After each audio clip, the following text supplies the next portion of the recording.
Accident झाल्यानंतर 2 तासांनी सगळं ॲम्ब्युलन्स वगैरे आली. तोपर्यंत आम्ही तसंच तिकडेच होतो. हो. आणि अरे बापरे! म्हणजे त्या दिवशी मरण होतं खरं तर. माझं तर हा संपूर्ण पाय असा तुटून असा बाजूला होता. हे सगळंच डोळागोळा झालं होतं. बरं. ते पूर्ण प्लेट आहे ही. आणि माझा स्पायनल कॉर्ड बाहेर पडला होता. ह्याच्या मणक्याच्या बाहेर पडला होता. आपल्या घरात काही बॅकग्राऊंड नव्हतं किंवा कोणी नाही आता आपल्या इंडस्ट्रीमध्ये. सो एक साधी शिक्षिका इथपर्यंत आली. हे काय कमी आहे? आणि नुसतं फेम नाही मिळालं अगं. मला पैसा किती दिला इंडस्ट्रीने. 3 महिन्यासाठी हा रोल कॅमिओ रोल होता मच्छीचा. हिरोईनचं लग्न जुळवण्याचा फक्त एक तो पार्ट होता. पण तो इतका लोकांना आवडला. अभिनेत्रीचा सुद्धा माझ्यात नव्हता त्यावेळेला की मी पुढे नाटक-बिटक करेन, अभिनेत्री होईन. पोलिसाचा ड्रेस घातलेली तुझ्या एवढी नुकतीच लागली असेल. आली आणि मला नमस्कार केला. म्हटलं काय गं बाई? आत्या, माझा आज पहिला दिवस आहे. आज माझी अपॉइंटमेंट आहे. बरं. पोलीस म्हणून. मला आशीर्वाद दे. अय्यो, मला इतकं भरून आलं. याद कर तूने कहा था प्यार से संसार है.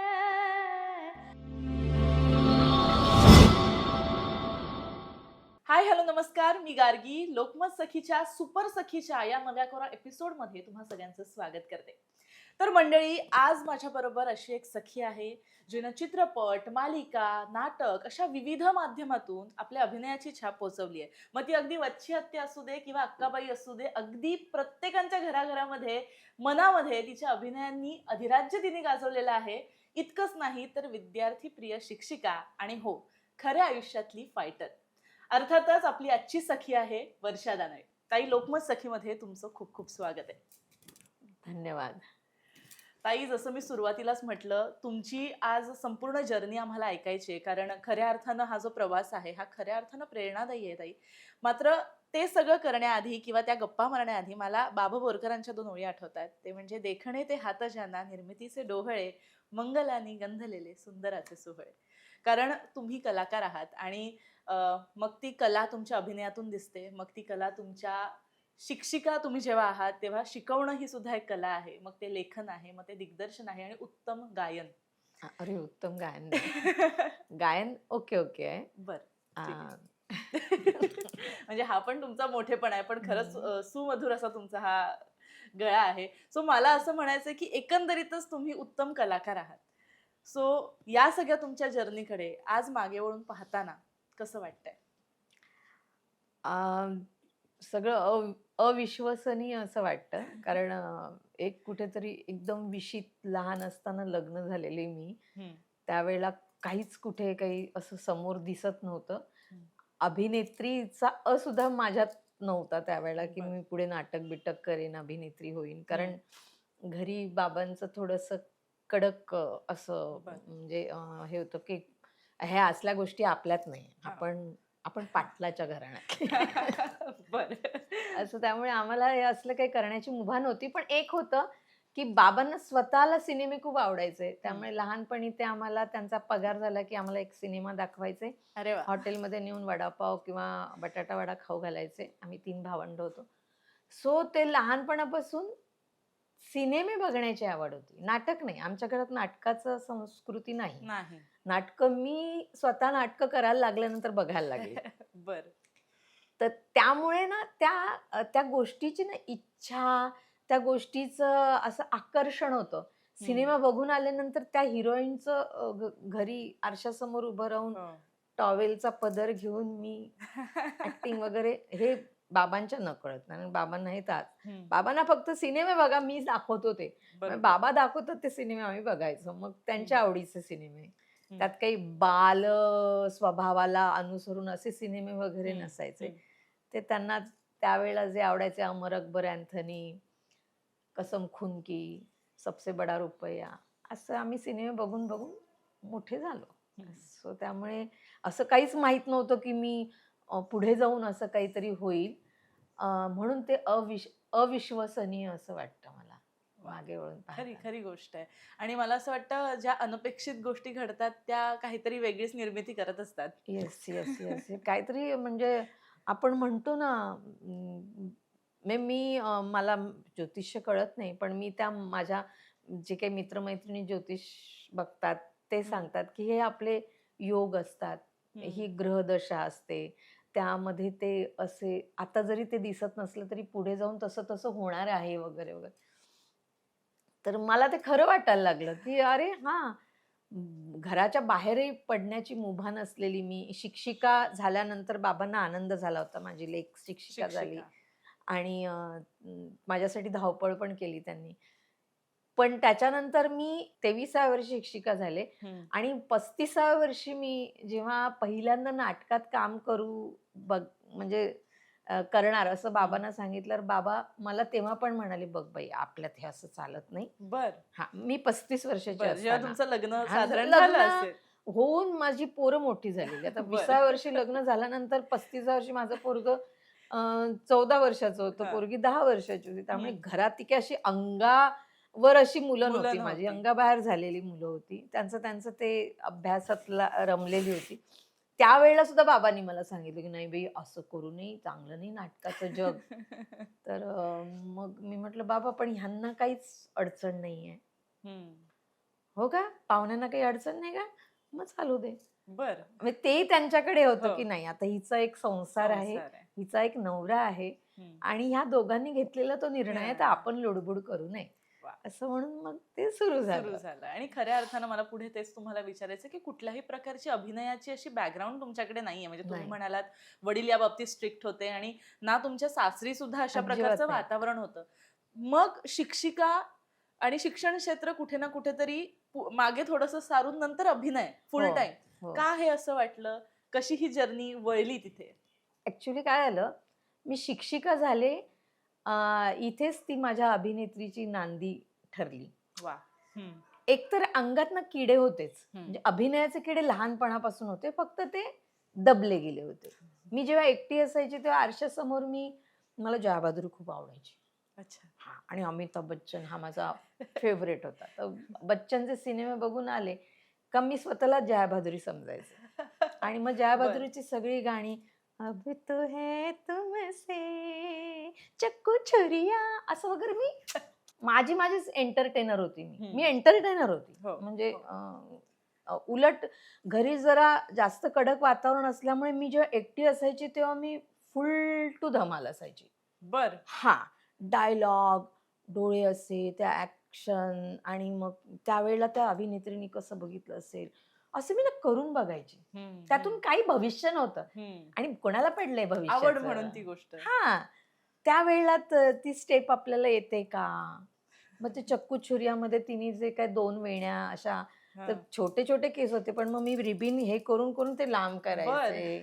त्याला 2 असे गोंडे आणि मग ते चक्कू छुरिया तेच कराल तेवढ्यात बाबा दिसले, की मग असं. हो, बरं. हे सगळी नाटकं आमच्या घरात चालायची. कसलं भारी आहे. पण म्हणजे वयाच्या 35व्या वर्षी म्हणजे साधारण तुम्ही म्हणालात, की तुमचं लग्न झालं, मुलं मोठी झाली आणि 15 त्यानंतर वर्षानंतर. तेच म्हटलं आणि त्यानंतर हे क्षेत्र. मग तुमच्या घरामध्ये तुमचे जे मिस्टर आहेत किंवा मुलं त्यांची काय पहिली रिएक्शन होती जेव्हा ही गोष्ट कळली? मुलं तर मुलांच्या ह्याच्यात होती, हं. अभ्यासात होती आणि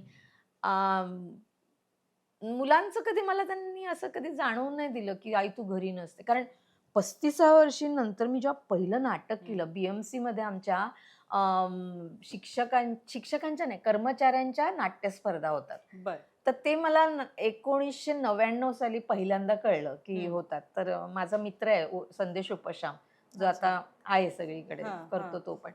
तर त्याने आमच्या मनोहर सुर्वे म्हणून आमचे दिग्दर्शक होते बी-एम-सीचे.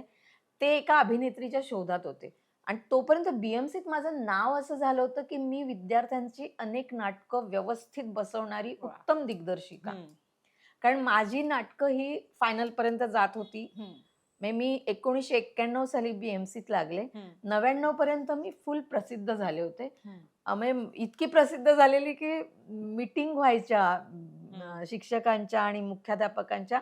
तेव्हा ऑफिसर्सना सांगायचे, की ह्या बाईंना 1 वर्ष आमच्याकडे द्या. ओह! सतत काय अच्छा. मगन नथुरामचीच नाटकं हं, पहिली हं, येतात. हं.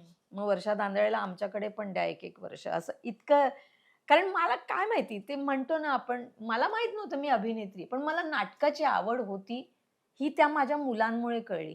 कारण शिक्षकांसाठी हे दरवर्षीचं काम असायचं, बरोबर. बालकोत्सव. बालकोत्सव. मग त्याच्यासाठी मग नाटकं लिहा. ते लोकं विषय पण द्यायचे. बीएमसीत विषय देतात हो. ना. स्वच्छतेवर नाटक, यावर्षी काय मुलगी शिकली शिकली प्रगती प्रगती झाली, झाली. असं नाटक. तर मग मग प्रतिभाशक्ती जागृत होऊन मी तसं लिहायला लागले. पहिले 3 वर्ष माझं काही घडलं नाही. म्हणजे नॅचरली मी शिकत होते ना. नंतर मला हळू-हळू कळायला लागलं, की मुलांकडनं कसं काढून घ्यायचं, लिहायचं कसं, दिग्दर्शन कसं करायचं. आणि ह्याची सुरुवात ना, मी जेव्हा बी-एड केलं, हां. त्यावेळेला बी-एडला आमचे ना हे असायचे, क्लासेस असायचे, लेसन घ्यायचो हां, हो, आम्ही बरोबर. दुसऱ्या शाळांमध्ये जाऊन. हं. तर माझा इतिहास विषय होता. हां. तर मला तेव्हा पहिल्यांदा जाणवलं, की आमचे एक मथुरे सर होते बरं. बी-एडला. हं. ते माझं लेसन निरीक्षण करायला हो. येतात ना. तर मी ना तेव्हा कुठला धडा शिकवलेला ह्यांचा 1758चं युद्ध झालं. युद्ध झालं, हो, तो हो. उठाव झाला उठाव तो. झाला होता. ते उठावाचा मी तो धडा शिकवला आणि तो धडा शिकवताना मी बरं. असे आणि मग ते आले आणि इकडून हे आले आणि मग ते असं झालं आणि मग ते तसं. हं. माझी म्हणजे ॲक्चुअली बी-एडच्या कॉलेजमध्ये आपण पहिल्यांदा जेव्हा लेसन घ्यायला हो. जातो, तेव्हा आपला आवाज फुटलेला हो, नसतो वेगळं शिक्षिका दडपण म्हणून. आणि हे. बरं पहिल्यांदा आपण कुठेतरी सामोरी जातोय म्हणजे मुलं, ती 9वीची मुलं, हो. ती महा टार्गेट असतात. म्हणजे ते वय टार्गेट वय असतं टार्गेट मुलांचं. मग त्यांचे ते डोळे. मी कशालाच घाबरली नाही. हं. माहीत नाही माझ्या अंगात कुठून काय शिरलं. हं. मी मस्त रमले. मला त्या दिवशी पहिल्यांदा कळलं, की तुला गोष्ट सांगायला आवडते. हं. त्याच्यापेक्षा मला कोणीतरी माझं लिसनर आहे आतापर्यंत. हं. आतापर्यंत माझं कोणी ऐकलं नव्हतं ना. हं, हं, हं. माझ्यासाठी टाळ्या नव्हत्या वाजल्या. हो. तर त्या दिवशी पहिल्यांदा टाळ्या वाजल्या बी-एडच्या त्या लेसनला. आणि मला अचानक ते म्हणतात ना, एखादी गाठ मोकळी व्हावी. मोकळी झाली. तशी मोकळी झाली, की येस मी काहीतरी करू शकते. हं. मी यांना होल्ड करू शकले. मी शिकवलं कसं मला माहीत माहीत नाही. नाही. पण मला समजलेला भाग माझ्या मुलांना गोष्टीद्वारे समजावून सांगितलं आणि मथुरे सरांनी दुसऱ्या दिवशी क्लासमध्ये माझं कौतुक केलं, की वर्षाच्या अंगात झाशीची राणी शिरली होती. काय बरं. म्हणे मुलांना होल्ड केलं तिनं. हं. काय तिचा आवाज लागला, काय तिचे डोळे बोलत होते आणि मी ते सगळं ऐकत होती आणि मला माझंच दर्शन होणं जे म्हणतो ना, ते दर्शन झालं. तो एक पार्ट झाला. मग मी शिक्षिका म्हणून लागली 3 वर्ष प्रायव्हेटमध्ये.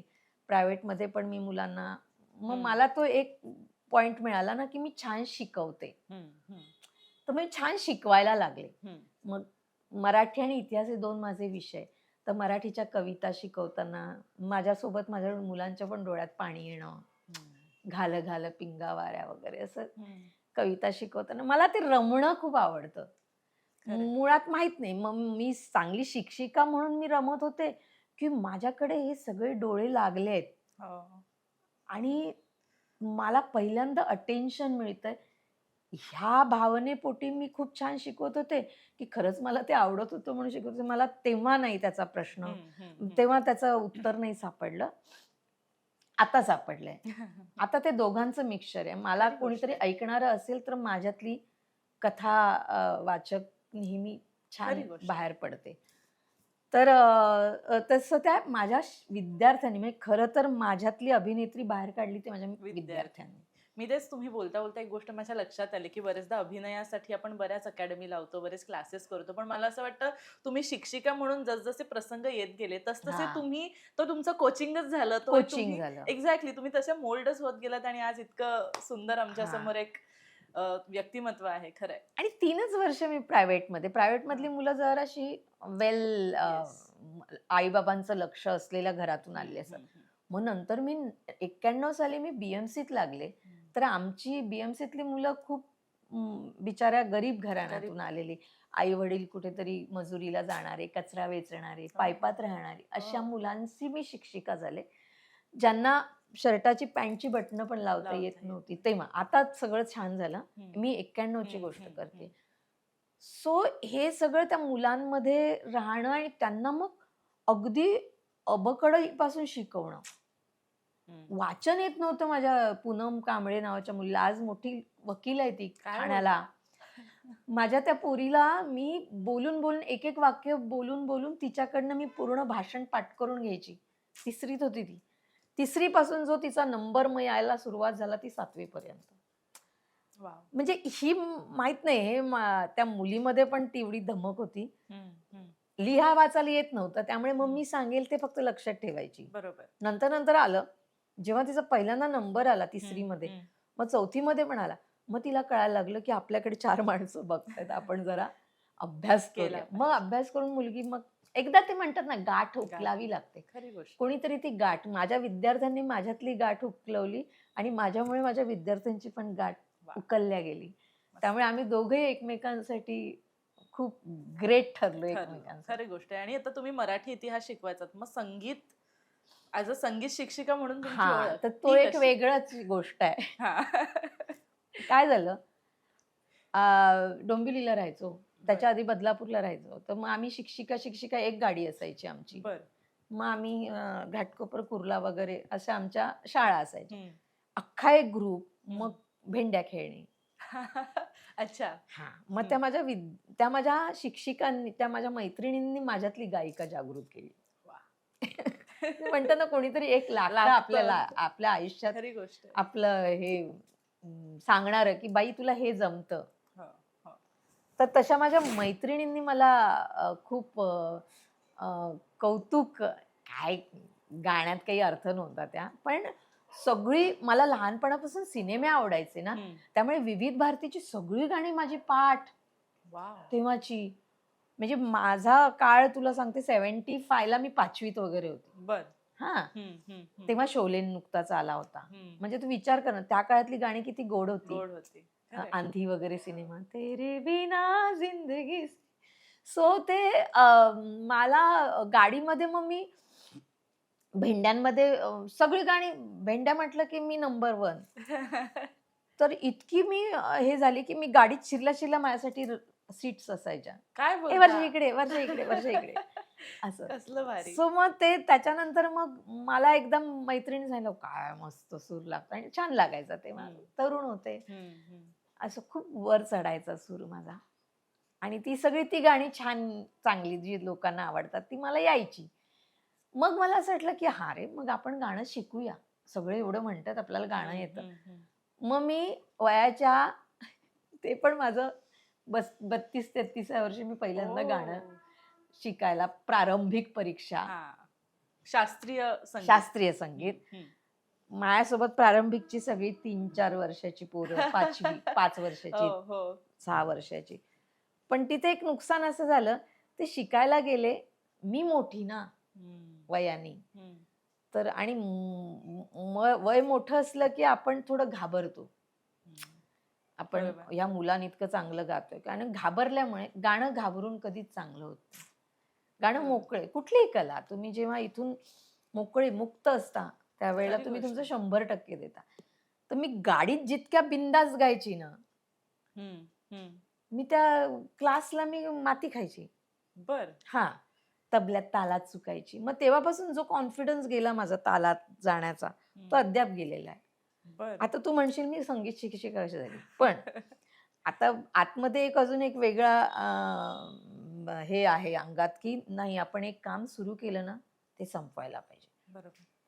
मग आपण गाण्याच्या परीक्षेला बसलो ना, मग दरवर्षी एक परीक्षा पास होत गेली. मग त्यासाठी जेवढे कष्ट करायचे तेवढे मी केले. हम्म. विशारदला मी नापास झाले. ओ. हा, अच्छा. मग मी परत एक विशारद दिली. हम्म. दुसऱ्यांदा पण मी नापास झाले, कारण नंतर तुमचा कस लागतो ना, बरोबर आहे. येस. कस लागतो. तिसऱ्यांदा मग मी अकोल्याला जाऊन परीक्षा दिली. म्हटलं मुंबईचे सगळे हुशार विद्यार्थी आहेत, आपलं गाणं काही यांच्या समोर होत बरं. नाही. मग अकोल्याला जाऊन, मग अकोल्याला इथल्यापेक्षा हुशार विद्यार्थी. हो. पण 3 वर्ष मी सतत विशारदचा अभ्यास केल्यामुळे त्या ताना, ते आलाप, ते इतके डोक्यात फिट्ट बसलेले, ते तालात इतके घट्ट बसलेले, की तिथे मला विशारदला 2nd क्लासने मी पास झाले. अरे वा. बर. झालं. मग आणि आता तू म्हणशील बीएमसी मध्ये मी संगीत शिक्षिका हो, कशी हो. झाली, तर 2003 साली ओरिजिनल संगीत शिक्षक जरा कमी झाले होते रिटायर्ड होऊन म्हणा, आणि नवीनची भरती करत नव्हते. त्यामुळे आमच्या तेव्हा प्राचार्या होत्या दादरकर बाई, तर त्यांनी असा प्रस्ताव मांडला शासनाकडे BMCच्या की आपण जे प्रशिक्षक आहेत यांच्यातूनच काही जणांना आपण, ज्यांना गाण्याची आवड आहे त्यांना आपण संगीत शिक्षिका म्हणून घेऊया. तर तो तसं सर्क्युलर आलं. मग आम्ही पटापट उड्या मारल्या, म्हणजे मी आणि आम्ही 11 जण होतो. आणि मग आमची टेस्ट झाली. गाणं वगैरे गायला सांगितलं, पेटी वाजवायला सांगितली. तर थोडीशी पेटी मला येत होती, म्हणजे जनगण मन वंदे मातरम आणि ए मेरे वतन की लोगो वगैरे अशी छोटी छोटी साधी साधी गाणी मला येत होती पेटीवर. त्यामुळे मी पास झाले त्या एंट्रन्स परीक्षेत. मग मी ते 2003 पासून मी बघ 91 ते 2003 पर्यंत मी प्रशिक्षिका होते. मग 2003 पासून ते आता रिटायर्ड मी 2018ला मी BRS घेतली. तर 2003 ते 2018 पर्यंत मी संगीत शिक्षिका होते. मग गंमत अशी छान झाली की संगीत शिक्षिका म्हणून मला वेगवेगळ्या शाळांमध्ये जावं लागायचं. एका इयत्तेला फक्त 2च तासिका ना, त्यामुळे मी पूर्ण कुर्लाभर हिंडायची, पूर्ण घाटकोपर हिंडायची. मग इकडे मी बदली करून घेतली मालाडला, मग इकडे मी अख्ख्या मालाडला फिरायची मुलांना. अच्छा. तर असं. आणि मग मुलं आनंदी, मी आनंदी. गाणं म्हणजे आनंद ना. खरी गोष्ट आहे, खरी गोष्ट आहे. अशी तर ताई, आता आपण थोडंसं पुढे वळूया. जेव्हा तुम्ही अभिनय क्षेत्रामध्ये आलात, आता अभिनय क्षेत्र आहे अर्थातच ते ग्लॅमरचं क्षेत्र आहे, आणि हळूहळू आता वर्षा दानळे त्यांनी केलेलं साकारलेली पात्र हे आता ब्रँड होत चाललेले आहेत. म्हणजे अगदी मग वच्छी मावशी असेल की ते आता ब्रँड झाले, की वच्छी मावशी म्हटलं की वर्षा ताई डोक्यामध्ये येतात. तुम्ही आता करतायत ते संपूर्ण ग्लॅमरचं क्षेत्र आहे. ज्यावेळेस तुम्ही या क्षेत्रामध्ये आल्यानंतर किंवा आत्ताही हा जो तुमचा प्रवास चालू आहे, हा प्रवास चालू असताना असे काही तुम्हाला अनुभव आले का की या ग्लॅमरच्या दुनियेमध्ये टिकण्यासाठी थोडीफार अडचण येते, किंवा कधी कधी असे प्रसंग घडलेत की आपण खूप कॅपेबल आहोत पण कुठेतरी डावललं गेलंय, असे काही अनुभव आलेत का? तसं तर प्रत्येक कलाकाराला वाटतं की मी खूप ग्रेट आहे, तसं मलाही वाटतं. पण नाही, ज्याची जिथे गरज आहे तिथे बरोबर तो कलाकार जातो. आणि माझ्या बाबतीत असं झालंय की मी खूप उशिरा आले क्षेत्रामध्ये. तर माझ्या वयाच्या आत्ता ज्या बायका आहेत त्यांनी त्यांच्या वयाच्या 20 पासून काम केलंय. बरोबर आहे. तर तेव्हापासून त्यांच्या खात्यामध्ये खूप छान छान कलाकृती आहे. माझ्या खात्यात तेवढ्या नाही. माझ्या खात्यात मग वच्छी आहे, किंवा नवागडी नवराज्य मधली आनंदीची सासू आहे, किंवा नाटकातली भैया हातपाय पसरी मधली मामी आहे. म्हणजे याच्यासाठी कौतुक झालं. तर आता समजा फॉर एक्झाम्पल स्वाती चिटणीस ताई आहे, किंवा रोहिणी ताई आहेत, यांनी यांच्या विषयीपासून लहानपणापासून कामं केलेत आणि खूप छान छान कलाकृती घडल्या त्यांच्या हातामध्ये.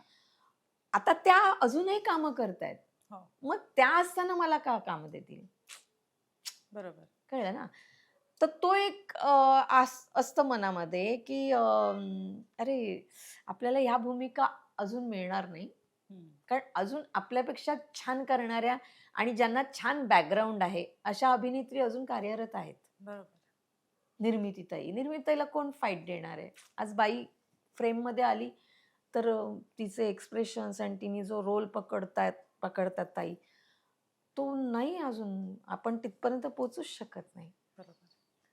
इच्छा खूप आहे की यार मिळालं पाहिजे, की करू शकतो आपण.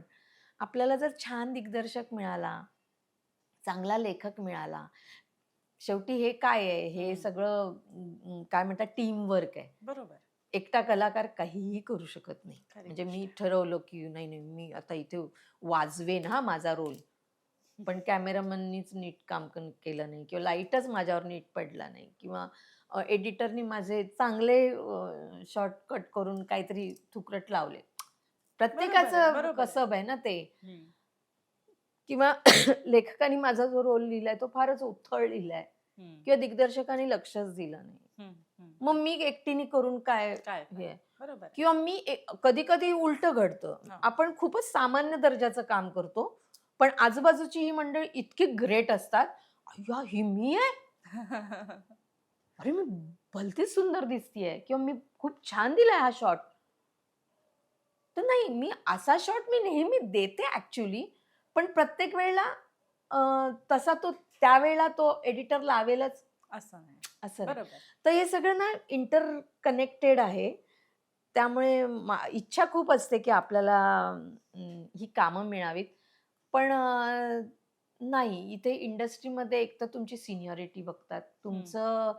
तुम्हाला किती टी-आर-पी आहे ते पण बघतात. बरोबर. तर तसे रोल तुम्हाला येतात. तर मला माझ्यापर्यंत येणारे रोल आता जिथे मी आहे मिळतात. इच्छा आहे पण. Yes, yes. ती खरी गोष्ट होईल आहे. पूर्ण I don't yes, no. Yes, yes. या जन्मी होईल, पुढच्या जन्मी होईल. मला माहिती आहे. पण माझी खंत वगैरे अशी नाहीये, बरोबर. की मला मिळालं पाहिजे किंवा माझी ओळख नाही. ओळख नाही आता ते हे सत्य आहे ना. खरी गोष्ट आहे. आपल्या घरात काही बॅकग्राऊंड नव्हतं किंवा कोणी नाही आता आपल्या इंडस्ट्रीमध्ये. सो एक साधी शिक्षिका इथपर्यंत आली. हे काय कमी आहे? खरी गोष्ट आहे. मग खूप केलं. आणि ज्या प्रकारची तुमची जिद्द आहे हं. त्या गोष्टी मिळत जाणार. आणि नुसतं फेम नाही मिळालं अगं. मला हो. पैसा किती दिला हो. इंडस्ट्रीने. मी कंटिन्यू डेली सोप करते. मी डोंबिवलीत राहणारे आम्ही लोकं. आम्ही आज मुंबईत घर घेतलं. कशाच्या बळावर आहे? फक्त शिक्षिकेच्या पगाराच्या बळावर नाही. बरोबर आहे. इंडस्ट्रीने पैसा पण दिला, खरी गोष्ट. फेम पण दिलं, कॉन्फिडन्स दिला, आनंद दिला, खूप दिलं. मस्त, मस्त. ताई, हे सगळं खूप सुंदर सुरू असताना मी जसं सुरुवातीलाही म्हटलं, की वर्षा दांगळे ब्रँड होत असताना आयुष्यात असा एक टप्पा आला, जेव्हा एका क्षणात अशी एका घटनेने सगळं थांबवलं आणि पुन्हा शून्यात जाऊ की काय अशी स्थिती निर्माण केली. पण त्यातूनही तुम्ही फिनिक्स पक्षासारखी भरारी घेतली. अर्थात मी तुमच्या त्या अपघाताबद्दल बोलतेय. खऱ्या अर्थानं सगळ्या चाहत्यांचा कुठे ना कुठेतरी काळजाचा ठोका चुकलेला, की नेमकं वर्षाताईंना झालेलं काय? कसं काय नेमकं घडलं ताई त्या काळात? नाही, तो कार ॲक्सिडेंट होता तो. आम्ही आमचं हो. मित्र आम्ही 4 जण हो. एका कार्यक्रमासाठी नाशिकला गेलेलो. तर येताना तो कोरोना काळ होता. बरोबर. 2021 हं. आणि ते ना भंडारदऱ्यावरून येताना वळणावर अशा रेती टाकून ठेवल्या होत्या. हं, हं, हं. रेती अशासाठी की वळलं की गाडी हं. जर स्लिप झाली, खाली पडली, जरा म्हणजे ब्रिजवरून खाली हो, पडली समजा, हो, हो. तर माणसं बेशुद्ध होतात, मग त्यांना लुटायचं. हां. असा सेम ॲक्सिडेंट एक ओके. आठवडा आधी आमच्या त्याच सेम ह्याच्यावर झालेला. बरं, हे नंतर आम्हाला कळलं. बरं. म्हणजे ॲक्सिडेंट झाल्यानंतर पहिले 1 महिना आम्हाला काहीच नाही कळलं. आम्हाला वाटलं आमचा ॲक्सिडेंट झाला. मी तर बेडरिडन होते हो. पूर्ण. पण नंतर हे कळलं की कोरोना काळामध्ये त्यावेळेला गावागावामध्ये ही अशी लोकं हं. लुटारूंची कामं करत होती. हं, हं, हं. तर ते माहीत नाही. आता प्रत्येकाची गरिबी त्याला बरोबर. काय करायला लावेल सांगता येत नाही. तर आमच्याकडे सुदैवाने आमचा एक मित्र बेशुद्ध नाही पडला. हं. बाकी आम्ही तिघही जण म्हणजे अच्छा, म्हणजे माझ्यासोबत पूर्ण एक तुम्ही बेशुद्ध. मित्राची बायको होती, ती थोडीशी कणहत होती. बाकी मी आणि एक माझा मित्र दोघंही जण आम्ही बेशुद्ध होतो आणि एक मित्र मात्र एकदम शुद्धीवर होता. शुद्धीवर. तर त्याच्यामुळे ते सगळं वाचलं. मग त्याने खूप जद्दोजहद केली. खूप जद्दोजहद म्हणजे तो नंतर सांगतो ना, कोणीच रस्त्यावर थांबायला तयार नाही. अंधार पडला होता आणि हं. भंडारदऱ्याचे तो सगळा बरोबर. डोंगराळ भाग. हो. कुठून तरी एखादी गाडी यायची, ती थांबायची नाही आणि तिथे रेंज नाही. रेंज येण्यासाठी तो तिकडे कुठेतरी पळत होता. हं. कुठेतरी मग एक स्कूटरवाला त्याला सापडला. तो त्याच्यासमोर बसलाच म्हणे, "नाही जायचं. माझी लोकं मरतायत." मग त्याने ते सगळं मग हो. ती लोकं आली. मग त्यांच्या मोबाईलनी ह्याला ॲम्ब्युलन्सला बोलवलं. ॲक्सिडेंट झाल्यानंतर 2 तासांनी हे सगळं ॲम्ब्युलन्स वगैरे आली. बरं. तोपर्यंत आम्ही तसेच तिकडेच होतो. होता. हो. आणि अरे बापरे! म्हणजे त्या दिवशी मरण होतं खरं तर. तर मी अशी होती, माझ्या मित्राची बायको अशी होती. तिने दरवाजा उघडला, तर तिथे पाण्यामध्ये नाग होता. ओह! हां, तर तिने तो दरवाजा बंद करून घेतला आणि अरे! तिने समोरचा जो आमचा मित्र हं. व्यवस्थित होता त्याला सांगितलं, "इकडे येऊ नका." बरं. मग तो तिकडून येऊन इकडून आम्हाला ह्या बाजूने नीट केलं. हां. म्हणजे मी अशी कुठेतरी लोळागोळा करून खाली पडलेली. त्याने बरं. मला नीट केलं. माझ्या दुसऱ्या मित्राला नीट केलं. म्हणजे त्याच्यानंतर मग ती ॲम्ब्युलन्स आली. ते दरवाजे चारही बंद करून कारण तो साप जर आतमध्ये आला असता, तर खरी गोष्ट आहे. तर दुसऱ्या दिवशी तो गाडीमध्ये बसला होता. ओह! म्हणजे दुसऱ्या दिवशी गाडी आणायला गेले ना बरं. गॅरेजवाले, तो गाडीत बसला होता. आई ग. म्हणजे विषय. त्या दिवशी मरण होतंच, पण ते चौघांचे आमचे स्टार चांगले होते. मग 2 तासाने ॲम्ब्युलन्स आली. मग माझी मुलगी नाशिकलाच राहते. ती बरं. फिजिओथेरपिस्ट आहे. हां. तिने KM मधून MPT केलंय हो. हे पोस्ट ग्रॅज्युएशन. हं. तर तिथे तोपर्यंत तिचं छान असं सेटअप झाला होता. तिचे सर्जन्स ओळखीचे होते अरे वाह! हॉस्पिटल्समध्ये सगळे. मग तिला फोन केला गेला. मग ती आली. मग तिने बघितलं मला काय-काय झालंय, दुसऱ्या मित्राला काय-काय झालंय.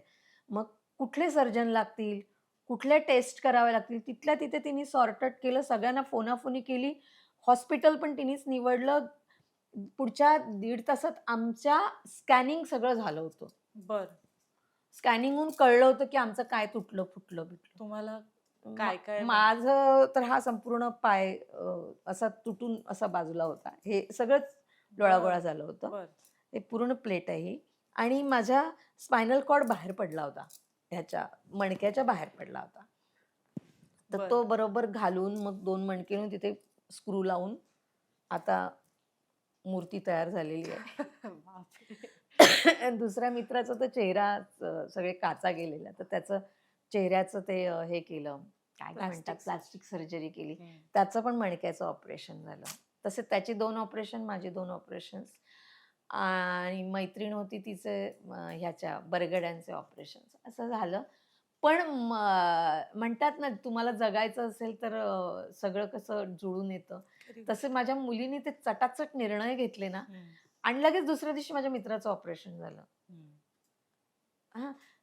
माझं ऑपरेशन करायला जरा 2 दिवस घेतले त्यांनी कारण थोडंसं कॉम्प्लिकेटेड होतं. हं, हं, ह्याचं हं. कॉम्प्लिकेशन्स हं, हं. होते. मग आणि ॲट अ टाईम माझे 2 ऑपरेशन करायचे होते कारण मला 2 वेळा ते ॲनेस्थेशिया झेपला नसता. बरं. तर ॲट अ टाईम माझं मग 3ऱ्या का 4थ्या दिवशी माझं ऑपरेशन झालं. ह्याचं आणि ह्याचं. असं ते सगळं हे झालं आणि मग त्याच्यानंतर 3 महिने मी बेड रिडन होती. मग तिने फिजिओथेरपी करून माझं हे सगळं मोबाईल मी हलू फिरू लागली. झालं मी 6 महिन्यात उभी राहिले. येस. 6 महिने का अंधार होता. अंधार होता. हां. पण तो जो काळ होता विशेषतः अभिनय हे असं क्षेत्र आहे जिथे तुमच्या चेहऱ्याला एक वेगळं महत्त्व येत आहे आणि जेव्हा असं होतं आणि इतका गॅप पडतो मध्ये काही महिन्याचा मानसिकदृष्ट्या सुद्धा आपण तितकेच त्या शॉकमध्ये कोलमडलेलो असतो. हो. मग अशा वेळेस तुम्ही कसं डील केलं? ती भीती होती का कुठे ना कुठेतरी आपली ओळख दूर जाते की काय किंवा विसर पडेल की काय? अ, नाही खरं. माहीत नाही मी त्यावेळेला खूपच पॉझिटिव्ह होते. मी किंबहुना ॲक्सिडेंट झाला ना, हं. तर पहिले 2 तास मी बेशुद्ध होती. नंतर मी थोडी जागृत झाली. मी बघितलं सगळं आहे ना आपलं व्यवस्थित. बरं. असं हां. तन्मयीला विचारलं, "तनू माझे हात-पाय नीट आहेत ना?" "हो आई." असं तिचं ते "हो आई" म्हटल्यानंतर मी जरा हं. रिलॅक्स म्हटलं, "राम मामाचं कसं आहे व्यवस्थित?" "हो, सगळं व्यवस्थित आहे. तू काळजी नको." हं. परत मी बेशुद्ध झाली. बरं. हां. आणि मग पहिल्यांदा मला त्रास कधी झाला, ते मला मानच हलवायची नव्हती 1 महिना. हां. तो सगळा कारण हे सगळं स्पायनल कॉर्ड आतमध्ये खरी घालून गोष्ट आहे. स्क्रू बी लावून मला असंच राहायचं होतं. डॉक्टरांनी कंपल्सरी सांगितलेलं बापरे! हे हलवायचं नाही. आणि मी एवढी सतत हलणारी बाई. म्हटलं पण मग मला माझ्या मुलांनी सगळ्यांनी असं एक स्क्रीन लावून दिला, एक स्टँड लावून दिला. तिथे मोबाईल, खूप सिनेमा बघितले. हां. खूप सिनेमा आणि अजिबात मला आठवण नाही आली, की माझं काय होईल? अच्छा. हां. वाह! हे पण माझ्या ॲक्सिडेंटची बातमी पण मी 20-25 दिवसांनी दिली. हो. झालं, खरंय. झालं नाही दिली मी. हं, हं, हं. तर खूप सिनेमा बघितले, कोरियन ड्रामाज बघितले, तुर्की ड्रामा बघितले. काय बोलता? हां, मल्याळम सिनेमे. मग खूप मजा आली त्या 6 महिन्यात. खरंय, मग खरंय. त्याच्यानंतर 6व्या महिन्यानंतर फेब्रुवारीमध्ये मी इथे आले आणि मला पहिला सिनेमा मिळाला. काय बोलता? हां, पण तो मस्त. हं, रांजाई म्हणून हं. आमचे राजन शंकर बने म्हणून. पण मी त्यांना सांगितलं, "सर जास्त हलता येणार नाही. मूर्ती आत्ताच ओली आहे." सगळं सांगितलं मी त्यांना. "काय नाही करायचंय तुम्हाला. तुम्ही त्या मुलीची मावशी आहात. हं, एका जागेवर बसायचं आणि बोलायचं. हं, हं, इकडून हं, तिकडे फक्त 1-2दा जायचं यायचं असं आहे." हं, म्हटलं, "चालेल." हं. तो सिनेमा केला, थोडा कॉन्फिडन्स वाढला. मग बॉस माझी लाडाची मिळालं. मग अजून कॉन्फिडन्स वाढला. मग असं सुरू झालं. पण किती सगळ्यांनी छान. माझी पहिल्या 2 वर्षात खूप काळजी घेतली हां. खूप अजूनही घेतात. कारण तुमचं व्यक्तिमत्व पण हां. इतकं बोलकं आणि इतकं एक्सप्रेसिव्ह आहे ताई. म्हणजे मी तुमच्याशी बोलता बोलता तुमचा चेहरा मी थोडा हे करते ऑब्झर्व आणि इतक्या सगळ्या गोष्टी इतक्या छान तुम्ही एक्सप्रेस करतायत ना, की साहजिकच कोणालाही वाटेल, की अरे इतका चांगला कलाकार, इतका मोठा हिरा आपण का गमवावा किंवा का त्याला दूर करावं. आणि खऱ्या अर्थानं तुमच्यातली जी जी पॉझिटिव्हिटी आहे तीच तुम्हाला खूप छान उभं करते. सो जेव्हा असा आपल्यावरती प्रसंग येतो, कठीण काळ येतो, तेव्हा खरं तर ना आपल्या जवळपास जी आपले आपण ज्यांना मित्र म्हणतो किंवा आपले शुभचिंतक म्हणतो त्यांची खरी ओळख आपल्याला हो, कळते. हो, हो. आणि अशाच ह्याच्यामध्ये एक तुमची पोस्ट होती ज्यामध्ये अशोक सराफ सर आणि निर्मिती मॅम यांचा तुम्ही फोटो पोस्ट केलेला छान लिहिलं होतं. सो वाह! या काळामध्ये सिने क्षेत्रातली अशी कोणकोणती मंडळी होती? कसे अनुभव आले? आणि असा कुठला क्षण आला का, की अरे एक अशी जवळची व्यक्ती की जिनं विचारणं गरजेचं होतं पण तिने विचारलं नाही, असा पण काही प्रसंग आला का? नाही, नाही. असं काहीच नाही. हां. मला सगळ्यांचे फोन आले. हं. ज्यांना यायचं जमलं ते आले. हं. म्हणजे हे तर माझ्यासाठी सगळ्यात ग्रेट होतं, की मला मुख्यमंत्र्यांचा फोन आला. अरे वाह! हां, म्हणजे माननीय उद्धव ठाकरे येस. त्यावेळेला म्हणजे त्यांनी प्रत्यक्ष नाही फोन केला, त्यांच्या ऑफिसमधून ऑफिसमधनं फोन फोन आला, आला. की "मॅडम तुम्ही कशा आहात? साहेबांनी विचारलंय, तुम्हाला काही मदत लागली तर सांगा आणि तुमच्या चौकशीसाठी महापौर येतायत." ओह! ओके. आणि लिटरली महापौर मॅडम, पेडणेकर मॅडम, किशोरी पेडणेकर. किशोरी पेडणेकर आणि त्यांच्यासोबत अजून एक नगरसेविका सिंधुताई आणि 4 त्यांचे ते बॉडीगार्ड हो. असे सगळे नाशिकला आले ओह! बरं. बघायला. मग हे माझ्यासाठी म्हणजे आणि मला पहिल्यांदा वाटलं, "अरे, आपण एवढे फेमस आहोत." म्हणजे डायरेक्ट मुख्यमंत्र्यांच्या ऑफिसमधून हो, विचारणा झाली. हो. मदतीची गरज नव्हती कारण सगळं मी मॅनेज करू शकले होते. कारण इंडस्ट्रीनीच दिलंय एवढं. तर काय झाला 4-5 लाखाचा खर्च तो तेवढा मी मॅनेज केला. केला. अजून लागलं असतं तर कदाचित मी मागितलं असतं मुख्यमंत्र्यांना, पण मला गरज नाही भासली. हं, त्याच्यानंतर अशोक सराफ मामा आले, हं, निर्मितताई आली. खूप हसवून गेले दोघंही जण. हं. मामांनी त्यांचा अनुभव सांगितला. त्यांचा पण वयाच्या 36व्या वर्षी मोठा ॲक्सिडेंट झालेला. झालं. सेम. अच्छा. हां. तर ते म्हणाले, "काही नाही, तू फक्त पॉझिटिव्ह राहा, काही होत नाही आणि तब्येतीची काळजी घे. सगळं आपलं शरीरच म्हणे आपल्याला भरून काढतं." हं. खूप हसवलं. भरत जाधव आला. अरे वाह! मला ते आश्चर्यच वाटलं. तो आला त्याचा काहीतरी नाशिकला प्रयोग होता का काय? नाही त्याला कळलं तेव्हा पहिले फोन आला त्याचा मला. काय झालं तुला? अ, कुठे गेलेलीस धडपडायला वगैरे, वगैरे. म्हटलं, "नाही अरे बरी आहे मी." बरं आणि मग लगेच 3ऱ्या का 4थ्या दिवशी तो बघायलाच आला मला. अरे वाह! त्याने पण जवळ-जवळ 1.5-2 तास हसवून गेला तो. कुठले-कुठले किस्से सांगून हसवून गेला.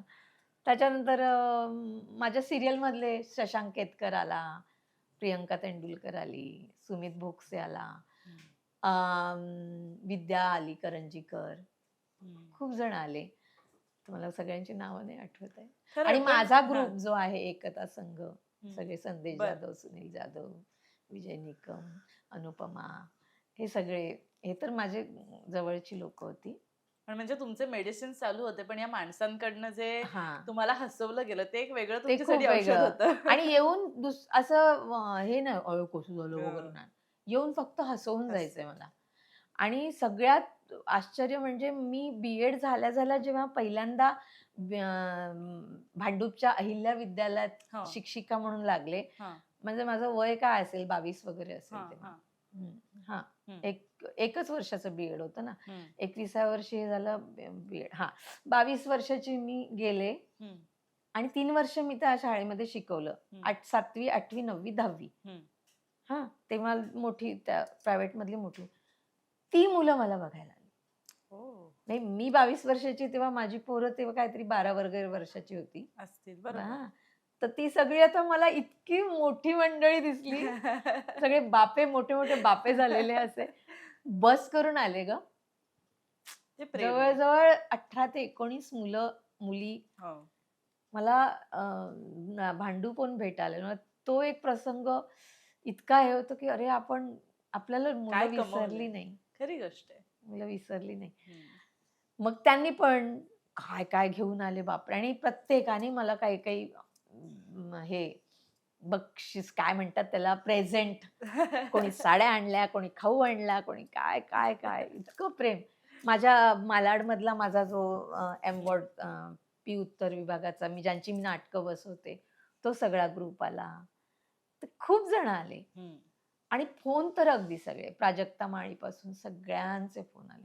प्राजक्ता माळी तर नाही नाही, तुला मी मी तुला काहीतरी पाठवते, खूप त्याचं हे कर, नाही म्हणू नकोस. तर तिने मला काही पैसे पाठवले पोरीनी. ओके. हा म्हणजे खूप हळवी आहे ती पण. सो ते असे खूप जण आहेत ज्यांचे मला खरी फोन गोष्ट. आले, मेसेजेस आले. काही जणांना भीती वाटली फोनवरही बोलू शकेल की नाही, तर मेसेज पाठवले. सगळ्यांना उत्तर देता नाही आली मला. काही बरोबर. राहिलेत. त्यांना आता सांगते की तुमच्या सगळ्या त्या शुभेच्छांमुळे माझे ते 6 महिने मस्त मी उठून उभी राहिले. केवळ तुमच्या प्रेमामुळे. वा. खरंय खरंय. आणि मला असं वाटतं कुठल्याही कलाकारासाठी हीच मोठी संपत्ती आहे, हो, जी येस. कितीही पैसे देऊन विकत नाही घेऊ नाही, शकत. नाही, नाही. ही म्हणजे आपण किती श्रीमंत आहे मला त्या 6 महिन्यात कळलं. खरी गोष्ट आहे. खरंय. ताई, आणि जसं तुम्ही आधी उल्लेखही त्या गोष्टीचा केला, की यानंतर जेव्हा तुम्हाला पहिल्यांदा पुन्हा अभिनय करण्याची संधी मिळाली, तेव्हा मनामध्ये काही घालमेल होती, थोडीशी भीती होती?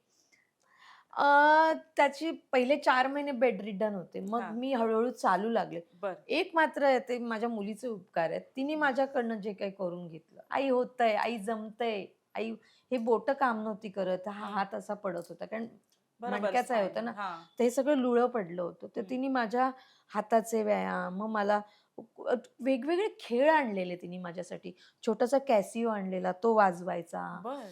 मला पेनाने लिहायला सांगायची, आज हां. दाखव कसं लिहिलंस. हं. नंतर मला निवडायला द्यायची. माती आणलेली, त्या मातीचं मला काय काय बनवायला, म्हणजे जेणेकरून माझी बोटं हाताची काम. हालचाल होईल. बरोबर. रोज त्याचा अभ्यास करायची. काय केलं म्हणजे माझ्या आईला हं, बरं हं, वाटेल. हं. मग हळूहळू मी चालू लागले होते. हात अजून नीट नव्हते. अजूनही हात नीट नाही झालाय. तो असा हे हं. आहे. हातातून वस्तू पडतात. पण बरं. It's okay. ते मॅनेजेबल आहे. हं. पण चालू लागले ना, त्यावेळेला मला वाटलं की येस, आता होऊ शकतं.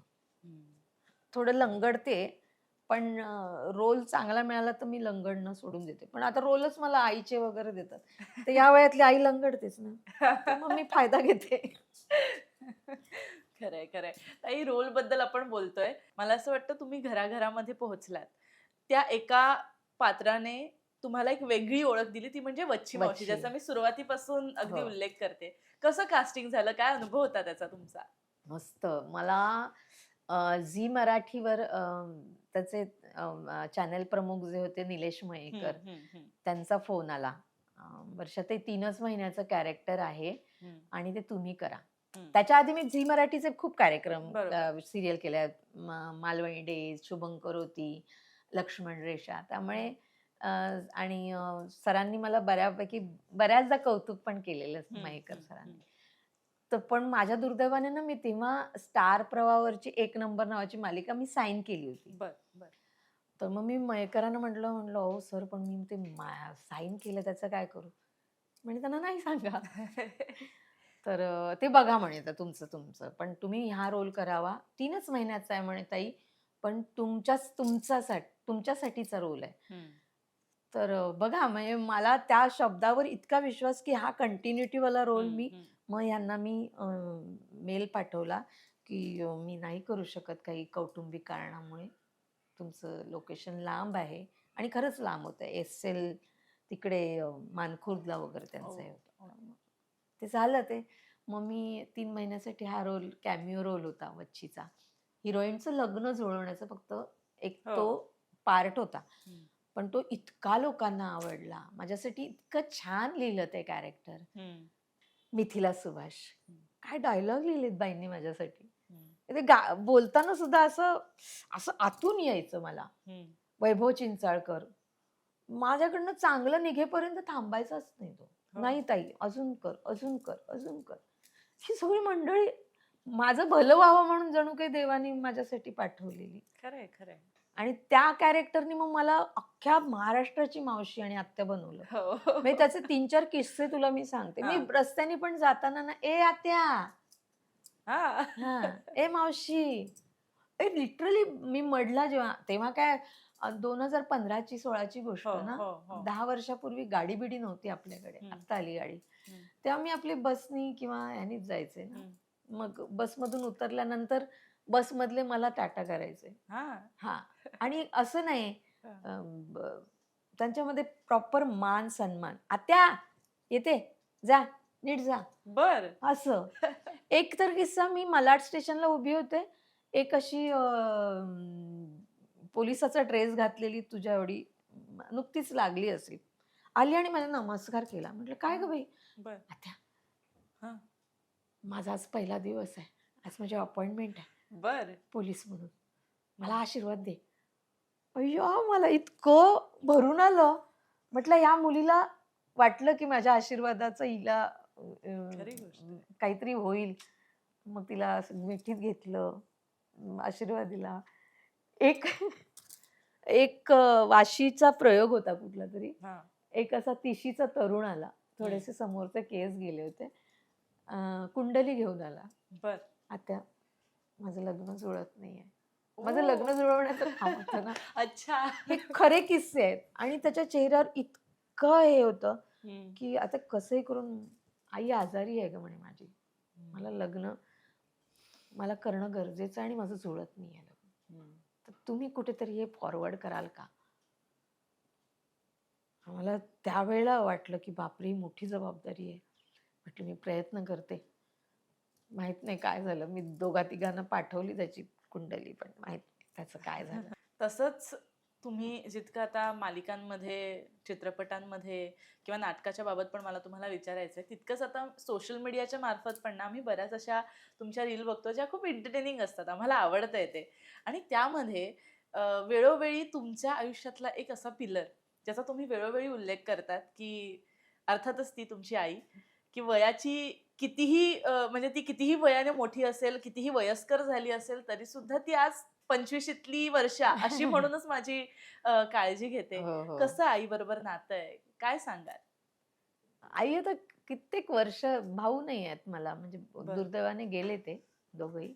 बरं. सो साधारण कधी या गोष्टी? नाही एक गेला तो त्याच्या 12वीत असताना आणि बरं, एक गेला त्याच्या लगेच गेला तो दुसरा. बरं. काय माहिती काहीतरी झालं दैवाची. सो त्याच्यानंतर मग माझं लग्न लगेच झालं. अच्छा. 20शीतच लग्न झालं. बरं. हे सगळं माझ्या वयाच्या 18, 19, 20 याच्यामध्ये ठपाठप घडलेल्या घटना आहेत. हं. 18 मध्ये तो गेला लहान, 19 मध्ये मोठा गेला, 20 मध्ये माझं लग्न झालं. आणि मग त्याच्यानंतर पुढची 10 वर्ष साधारण हं, हं. 10 नाही 5-6 वर्ष आई-बाबा एकटे राहिले असतील. मग बाबा फक्त जेवायला यायचे. आई मग माझ्याकडे राहायला आली. कारण माझी अच्छा. लहान-लहान मुलं होती ना. हं, सो मग तेव्हापासून आई माझ्यासोबत आहे. हं. सो आई-बाबा दोघंही जण. फक्त बाबा रात्री झोपायला नाही यायचे. ते असतं ना मुलीकडे राहायचं नाही. हो. तसं झालं ते. हं. तर ते त्यामुळे तिथपासून ती बरं ती तिच्या नशिबाने म्हणा किंवा ती ज्या काळात जन्माला आली, त्या काळात कलेचं एवढं महत्त्व नसावं. हं. वैदर्भीय घरात तर नव्हतंच. आमच्या विदर्भात मराठा समाजामध्ये फार कलेला भाव देत नाही. हं. हां, म्हणजे गाणं-बिणं नाही बाई, गायलं तर एखादं भजन गा, असंच. बरं. तर माझी आई, तिचा आवाज छान आहे. म्हणजे लहानपणी मी तिची तिची भजनं ऐकली आहेत. हं. माझी आई दिसायला सुंदर होती. माझी आई गप्पा छान मारायची मैत्रिणींना. असं हे हं. ती शी इज अ स्टोरी टेलर. ओह! हां. ओके. ती आणि ती ना तिच्या पात्रांना नावं पण देते. अच्छा. हां. असं 4 बायका समजा रस्त्याने तिला दिसल्या तर ते प्रत्येकीला नाव देते. ती हेमा होती आणि ती रेखा होती आणि मग ही आली रीना राय. असं म्हणून ना ती बरं. खूप इंटरेस्टिंगली एखादी गोष्ट वर्णन करून सांगते. तर ते सगळं माझ्याकडे तिच्या खरं ते कडूनच आलेलं आहे. बाळकडू. हां.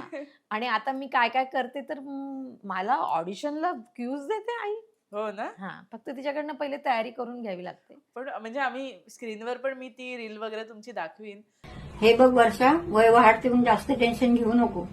तुला माहिती आहे का, बाजारात ताज्या फळांपेक्षा सुक्या मेव्याला जास्त किंमत आहे.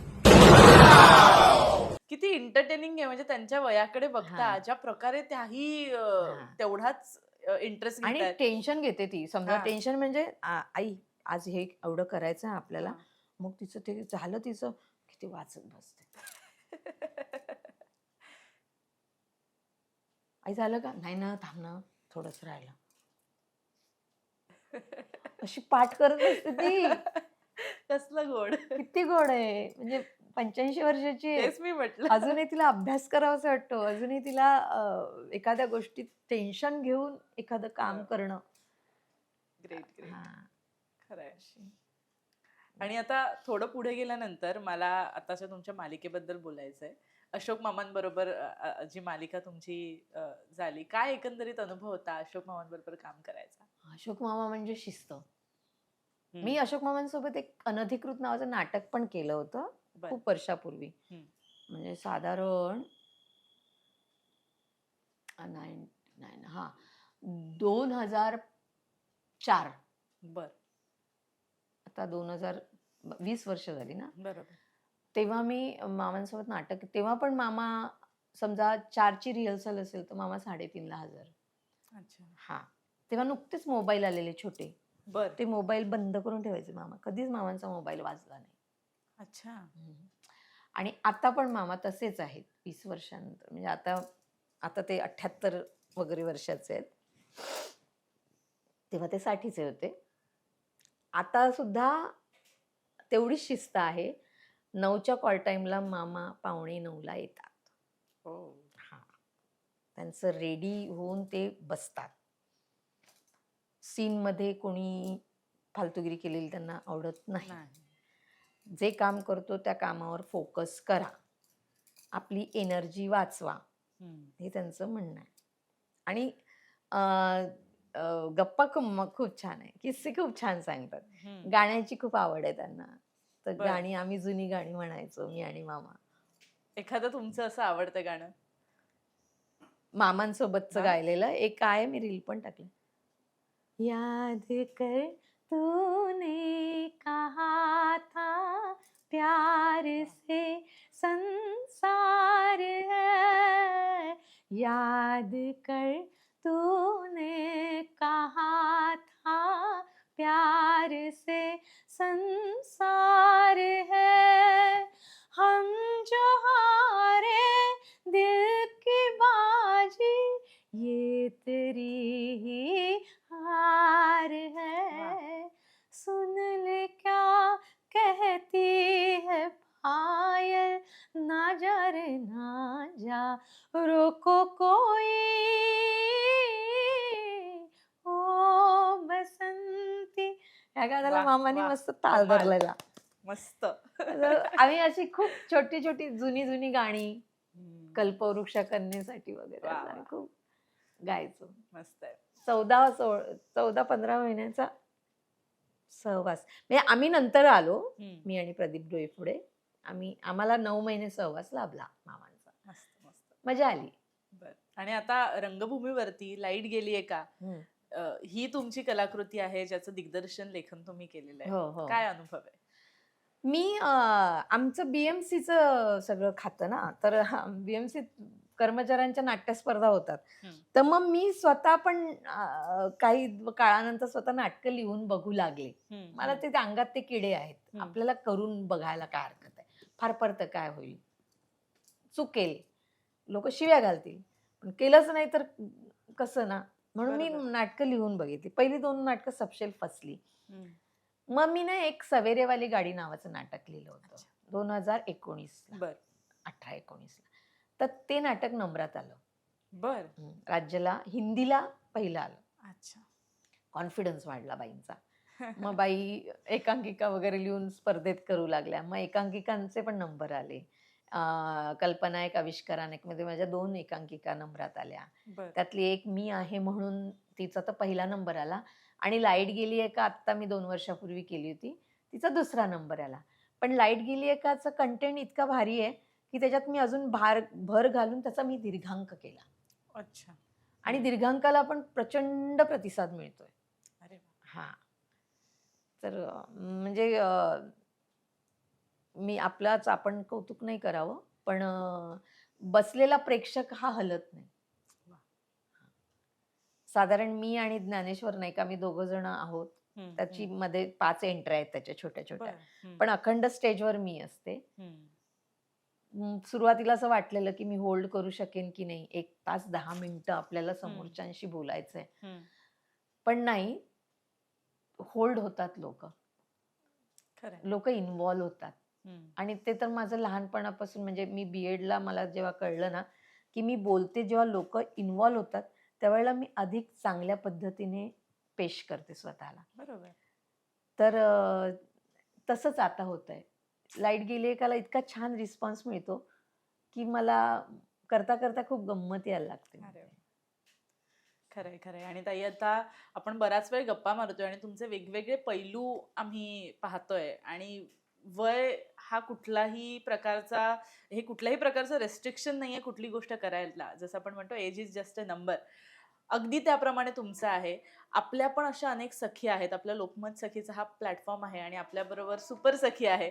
तर मला अशा काही आपल्या ज्या मैत्रिणी आहेत त्यांना तुम्ही काय सांगाल, ज्या कुठे ना कुठेतरी बाबा वय अडवं येतंय म्हणून मागे पडतायत, किंवा त्यांचा छंद आहे पण कुठे ना कुठेतरी घरच्या जबाबदाऱ्या किंवा इतर गोष्टी त्यांना मागे खेचतायत, कसं स्वतः त्या उभ्या राहू शकतात, काय सांगाल? काय नाही, आपल्याला आवड कसली आहे ती नेमकी शोधा.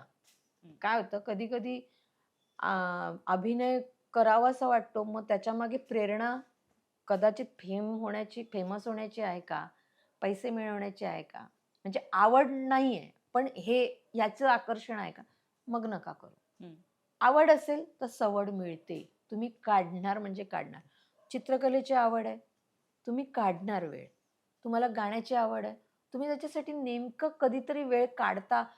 भले मोठा प्लॅटफॉर्म नाही मिळत, पण मग घरातल्या घरात गाता, मैत्रिणींसमोर गाता, कराओके गाता की नाही.